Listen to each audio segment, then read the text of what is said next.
Hello students, you are watching our channel the educational hub. बच्चों, आज हम class 9 chapter number 2 maths का जो चैप्टर है उसके साथ हम हाजिर हैं। पिछली वीडियो के अंदर हमने चैप्टर नंबर 1 को मुकम्मल तौर पर कंप्लीट कर लिया। जो स्टूडेंट अभी तक जिन्होंने चैप्टर 1 की किसी एक्सरसाइज को समझना है या किसी भी किस्म की कोई कन्फ्यूजन है तो स्टूडेंट्स नीचे डिस्क्रिप्शन बॉक्स के अंदर प्लेलिस्ट मौजूद है। Chapter number 1 maths class 9 Sindh board के नाम से आप उस प्लेलिस्ट को देखकर कंप्लीट चैप्टर को बहुत अच्छे तरीके से समझ सकते हैं। आज की जो वीडियो है बेसिकली एक्सरसाइज 2.1 से रिलेटेड है।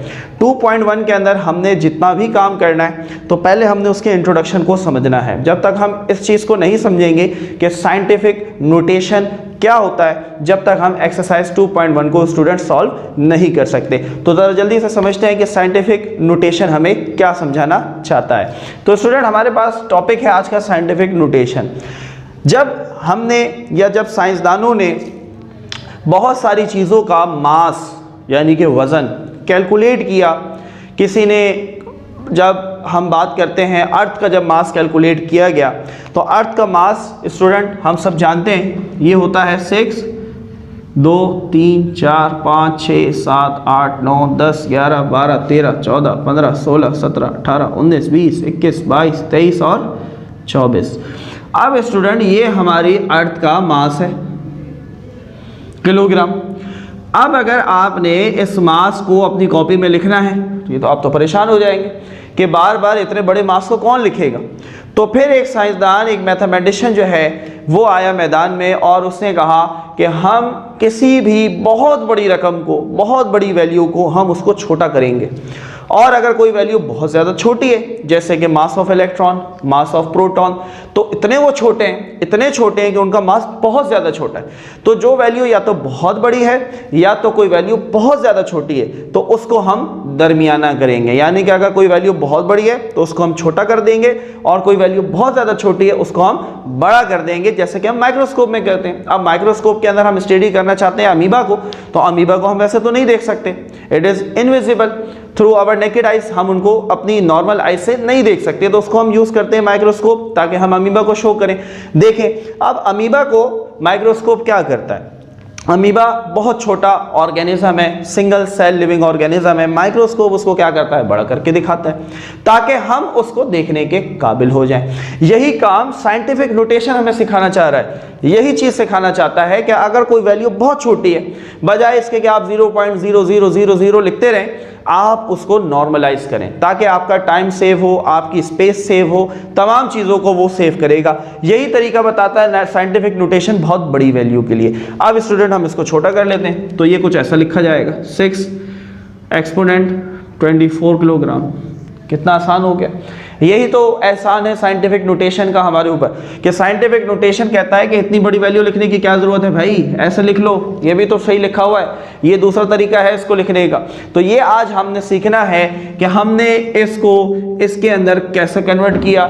ये तो बहुत बड़ी वैल्यू थी तो हमने इसको छोटा कैसे बनाया, और जब कोई बहुत छोटी वैल्यू होती है तो हम उसको बड़ा कैसे बनाएंगे। तो चलें शुरू करते हैं। सबसे पहले हम बात करेंगे साइंटिफिक नोटेशन का, रूल्स की शक्ल में समझाऊंगा ताकि आपको याद रहे। आपने अपने पास इसको राइट डाउन करना है, अपने पास लिखना है, ताकि जब भी आप साइंटिफिक नोटेशन को रिवाइज करने बैठे तो आप सिर्फ 3 से 4 रूल्स हैं उनको रिवाइज कर लेना है। तो रूल नंबर 1 स्टूडेंट हमारे पास है कि जो डेसिमल है, पहली शर्त यह है कि डेसिमल जो है वो हमारे पास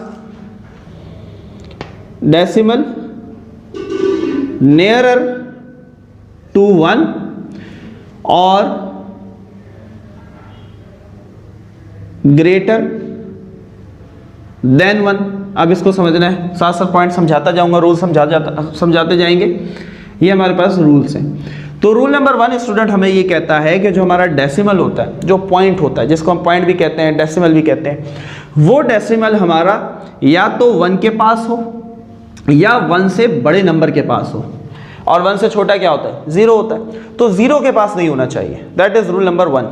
ठीक है, जो डेसिमल हमने शिफ्ट करना है, हमने डेसिमल को मूव करना है, तो वो डेसिमल 1 या 1 से बड़े नंबर के पास जाएगा, 1 से छोटे के पास यानी कि 0 के पास नहीं जाना चाहिए, नहीं तो वो साइंटिफिक नोटेशन गलत हो जाएगा। That is rule number 1। Rule number 2, हम वैल्यू को अगर ग्रेटर वैल्यू है यानी कि बहुत बड़ी वैल्यू जैसे ये थी, तो हम उसको स्मॉलर यानी कि छोटा बनाएंगे। बहुत बड़ी वैल्यू है तो उसको छोटा बनाएंगे। और इसी के वाइस वर्सा, अगर हमारे पास कोई स्मॉलर वैल्यू है, बहुत छोटी वैल्यू है, तो उसको हम बिगर बनाएंगे, इतना बड़ा बनाएंगे कि हम उसको पढ़ सकें। क्लियर? जैसा कि मैंने अमीबा की बात की कि हम उसको इतना बड़ा करते हैं कि हम उसको देख सकें, देखेंगे तो ही तो स्टडी कर सकेंगे। तो यही काम हमने यहाँ पर भी करना है। That is rule number 3। अब आ जाते हैं स्टूडेंट रूल नंबर 4 की तरफ, जो कि बहुत ज़्यादा इंपॉर्टेंट है। देखें, जब भी decimal shift from right hand side to left hand side, power will be positive. अब इस पार्ट को हमने समझना है कैसे। जब डेसिमल शिफ्ट होगा सीधे हाथ से, राइट हैंड साइड से, कहां की तरफ? लेफ्ट हैंड साइड की तरफ, उल्टी तरफ, तो जो 10 की पावर होगी वो हमेशा क्या होगी? पॉजिटिव होगी। ये हमारे पास एग्जांपल है, कैसे जरा देखते हैं। हम जानते हैं कि अगर किसी नंबर में डेसिमल नहीं होता तो स्टूडेंट उसके लास्ट में होता है। क्लियर बात? अब सबसे पहली शर्त क्या थी हमारे पास कि डेसिमल जो है वो 1 या 1 से बड़े नंबर के पास हो। तो ये तो सारे 0 0 0 0 0 6, तो यानी कि डेसिमल को हमने यहां लाना है। अच्छा, अगर वैल्यू बड़ी है तो हम उसको छोटा करेंगे, तो ये तो बहुत बड़ी वैल्यू। तो अगर हम देखें इसको, डेसिमल को यहाँ लाए, ये वैल्यू छोटी हो गई। जितना ज़्यादा हम इसको शिफ्ट करते जाएंगे ये वैल्यू छोटी होते होते होते होते एक वक्त ऐसा आएगा कि खाली 6 रह गई। कहाँ? ये 6 ट्रिलियन से बड़ी वैल्यू, और अब कहाँ खाली 6 रह गई। तो मैंने पॉइंट को यहाँ शिफ्ट किया, ठीक है, 6 पे ले आया और मल्टीप्लाई 10। ये जो मल्टीप्लाई बाय 10 है ये आपके पास कांस्टेंट रहेगा, हर वैल्यू के साथ आपने यही लगाना है, इनटू एक्सपोनेंट भी कहते हैं इसको हम, या हम इसको 10 भी कह सकते हैं, मल्टीप्लाई बाय 10। क्लियर? अब स्टूडेंट ये 24 कैसे है? तो मैंने इस डेसिमल को 24 छलांगे लगाई कि ये 24 0 को छलांग लगाता हुआ 6 के पास आया, तो इसलिए पावर 10 के आगे 24।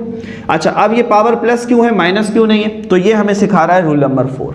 रूल नंबर 4 ने क्या कहा था कि अगर हम राइट हैंड साइड, देखें ये हमारा राइट हैंड साइड है, तो हम राइट से लेफ्ट की तरफ आए, तो जब राइट से लेफ्ट की तरफ जाएंगे तो पावर प्लस होगी, पॉजिटिव होगी। यही रूल नंबर 5 इसका वाइस वर्सा, अपोजिट, कि अगर डेसिमल शिफ्ट होगा left hand side to right hand side, अगर हम उल्टे हाथ से सीधे हाथ की तरफ जाएंगे सो पावर क्या होगी स्टूडेंट? नेगेटिव होगी। क्लियर? फॉर एग्जाम्पल एक एग्जाम्पल देख लेते हैं। मेरे पास है 0.00264, ठीक है। अब ये स्टूडेंट वैल्यू बहुत ज़्यादा छोटी वैल्यू है। अब मैंने इसको बड़ा बनाना है, क्योंकि जब वैल्यू बहुत ज़्यादा छोटी होगी, रूल नंबर 3 कहता है कि उसको थोड़ा सा बड़ा कर देंगे। तो रूल नंबर 1 हमें क्या कहता है कि डेसिमल 1 या 1 से बड़ी वैल्यू के पास हो। तो यहाँ से देखा मैंने, तो ये रहा 2, यानी कि अगर मैं डेसिमल को 2 के पास ले आऊँ तो ये हमारा रूल नंबर 1 फॉलो हो जाएगा। अब यहाँ पर एक कंफ्यूजन आती है, बच्चे कहते हैं कि सर हम डेसिमल को 2 के पास क्यों लाए, हम 6 के पास भी लेके जा सकते थे। बिल्कुल लेके जा सकते थे, लेकिन हमने क्या करना है, वैल्यू को छोटा रखना है, छोटा रखना है। देखें, अगर पॉइंट यहाँ आएगा तो हम इसको 2.64 पढ़ेंगे, तो 2.64, अगर ये पॉइंट आगे चला जाएगा तो ये 26 बन जाएगा, तो वैल्यू बड़ी हो जाएगी। तो हमने यहाँ पर सिर्फ ये ख्याल रखना है कि 0 के बाद जो भी पहला डिजिट आएगा, जो 1 हो या 1 से बड़ा हो, हम डेसिमल को वहाँ शिफ्ट कर देंगे। तो अब अगर मैं देखता हूँ तो इसने 1 2 3 4 छलांगे लगाई, तो अब मैंने यहाँ से लिखना 2.64, क्योंकि 2 से पहले जितने भी 0 हैं ये लिखने की कोई हमें फ़ायदा नहीं है। अगर 3 है, अब 3 से पहले जितने जीरो लगाता रहूँ 3 तो 3 रहेगा, उसकी वैल्यू में कोई फर्क नहीं आएगा। हाँ, अगर इसके पीछे जीरो लगाऊंगा तो वैल्यू में बहुत बड़ा फर्क आ जाएगा, 30 बन जाएगा, फिर 300, फिर 3000, फिर 30,000, तो वैल्यू बढ़ती जाएगी। तो अब स्टूडेंट ये जो जीरो थे ये हमने रिमूव कर दिए, मल्टीप्लाई बाय 10 ये तो फिक्स है, आपको मैंने बताया सबके साथ लगाना है। अब हमने यहाँ पर देखा कि हमने लेफ्ट हैंड साइड उल्टे हाथ से सीधे हाथ की तरफ गए और कितनी छलांगे लगाई, 1 2 3 और 4, तो पावर क्या हुई -4। ठीक है स्टूडेंट, तो that was the concept of scientific notation, जिसके अंदर हमने ये पढ़ा कि साइंटिफिक नोटेशन हमें हेल्प करती है बहुत बड़ी वैल्यू को छोटा करने के लिए और बहुत छोटी वैल्यू को थोड़ा सा बड़ा करने के लिए, जो कि हमारे पढ़ने के काबिल हो जाए, जो कि इस काबिल हो जाए कि हम उसको आराम से लिख सकें और समझ सकें। तो आज की वीडियो को स्टूडेंट यहीं पर हम ख़त्म करते हैं, जिसके अंदर आज हमने कंप्लीटली कॉन्सेप्ट डिस्कस किया साइंटिफिक नोटेशन का। इंशाल्लाह इसी वीडियो की बेस के ऊपर बहुत सारे स्टूडेंट शायद खुद से अब एक्सरसाइज 2.1 को सॉल्व करना शुरू कर देंगे। अगली वीडियो के अंदर हम एक्सरसाइज 2.1 को सॉल्व करेंगे, और अगर आपने इस लेक्चर को बहुत अच्छे से समझ लिया है, रूल्स को अच्छी तरीके से याद कर लिया है, तो एक्सरसाइज 2.1 आपके लिए बहुत आसान होने वाली है। तो मिलते हैं आपसे अगली वीडियो के अंदर, जब तक के लिए अल्लाह हाफिज।